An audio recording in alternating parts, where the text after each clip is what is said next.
Now, on to today's Market Movers with easy-to-follow futures and options trades from CME Group.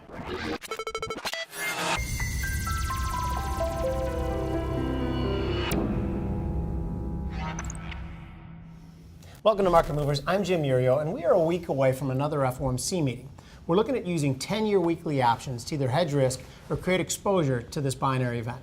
Joining me is Chief Investment Officer of Kingsview Asset Management, Scott Martin. Hi, Jim. Okay, so the market thinks September's a done deal, December's pretty much a done deal. Do you agree, and should that be the case? I agree to the degree, if I will say that, to not be duplicative there, of just the fact that, yes, the data so far to this point, Jim, is starting to show signs that, in my opinion, the economy is getting into another gear. So therefore, the Fed should stay on their path, which has been kind of that more deliberate rate hiking schedule. Do you think if the market interprets them as being too hawkish, that's still, we've talked about in the past, the single biggest threat to risk assets in the stock market? That's an interesting question. You're very good at asking good questions, and me maybe not so good at answering them today. But here's the thing: what's worse, in my opinion? Like, we could play. What would you rather? Inflation run away because the Fed's behind the curve, or they over tighten and maybe cool the economy too much? The first one, yes. I'm going to take the second. Okay, good. Now, before we dive into our trade discussion, I'd like to point out, with all market movers, it's important to view these as trade examples that allow you to see different ways to use futures and options products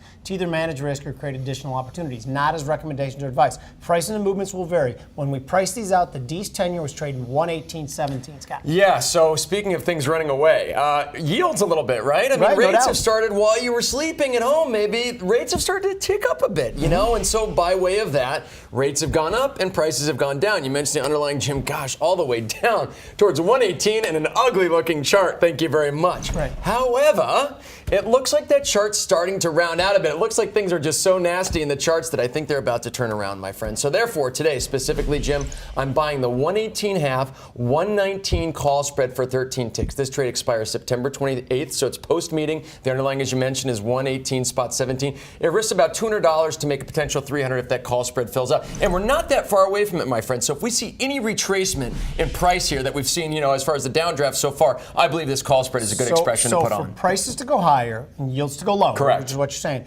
is that, do you think there's a worry of a couple risk-off days going into There's got to be. I mean, to me, it looks like the market is kind of taking into account a little bit too, say, sense of calm. And therefore, as we've seen in the past, ZN gets bid when, say, some hectic times hit Wall Street. And I like yours a lot. I think I like the direction. But my trade, although it's going to appear similar, is actually quite different. Allow me to explain. I'm looking at buying the week 4 SEP. We call it the same one, the September 28th, the 119 and a half call spread, so a half a point higher for 5 ticks.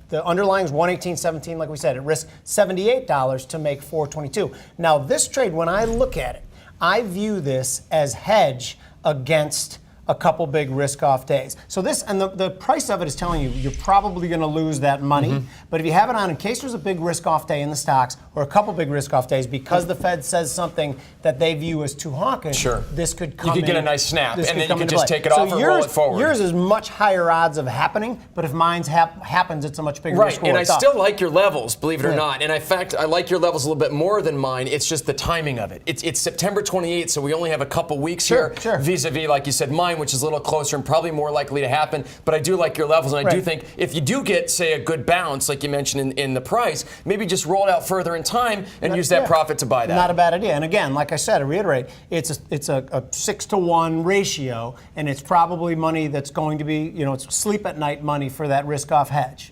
So, I always like to sleep at night. All right, now go back to this question. Do you really think they're going to go with 2 this year and 4 next year as their projection? Well, they better, because that's what we've been saying on Market Movers all year, so that's where I'm staying. Okay, good. Thank you for joining us on Market Movers. I'm Jim Urio, where we're helping to make you a better trader.